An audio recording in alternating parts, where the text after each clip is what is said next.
Hi, I'm Steve with the Gwinnett County Public Library, and today we're going to talk about dictionaries. We'll talk about how a dictionary works, and also how you can create your own dictionary to help you learn new words that you encounter throughout your day. So let's first talk about. Let's. I'm trying to record here, man. What's going on? Use the word encounter. That's a big word that I don't know. Oh, really? Oh, encounter? Well, that's a great example for us to start with. So let's find a dictionary. If you have a dictionary at home, that's great. But if not, you can find one at the library. We have lots. You can even find some good ones online, but always be careful about information you find on the internet. It's not always right, so ask a grown up for help. Dictionaries put words in ABC order to make it easier to find them. ABC order is also called alphabetical order. Think about what letter a word starts with and find that part of the dictionary. Usually, the letters are on the ends of the pages to help you out. At the top of the page, the first and last word on that page is listed at the top to help find the word you're looking for. These are called guide words. A dictionary can tell you lots of things about words, but today we're just wanting to find out what a word means. A definition is what a word means. Some words have more than one meaning. Whenever you hear or read a word that's new to you, the dictionary is the best place to go to learn more about it.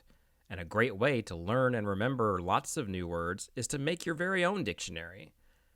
Today, we're going to use a binder with loose paper, but you could also use a notebook, staple pages together, or even type the words in your computer, phone, or tablet.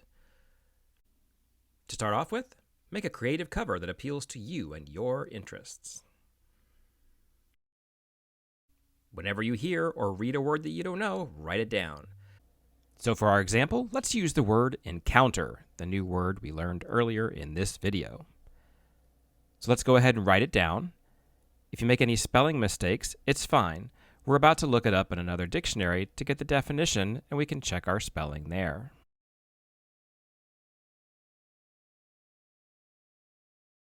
Okay, so we're going to use what we learned earlier to find the word encounter in the dictionary. Aha, there it is. Now, let's write down the definition on our piece of paper.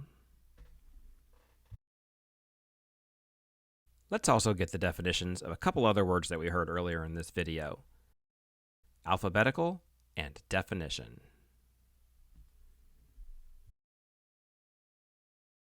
All right, are your words in ABC order? If not, remember that that's how we organize a dictionary, so let's get that done. Add our words. Keep your dictionary in a safe place and come back to it whenever you hear or read a new word. Add more paper whenever you need it. In a short time, you can look back through your dictionary and be amazed at all the new words you've learned. I hope this was as fun for you as it was for me. I'll see you around the library.